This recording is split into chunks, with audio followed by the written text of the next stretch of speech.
Kayo ho ba ay nakakita na ng anghel?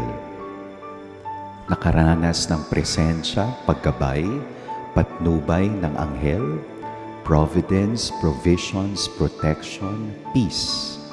Sabi ho, the wings of an angel are often found in the least likely people. Minsan hindi inaasahan, pero tiyak ang presensya ng Diyos sa pamamagitan ng mga anghel. Isa ho sa mga panalangin na natutunan natin nung bata ay Angel of God. My guardian dear, to whom God's love commits me here. Naalala ko po yung isang bata, nag-report po sa kanyang nanay. Sabi niya, alam mo mami, very good yung aking angel kasi na-perfect ko yung aking science, homework.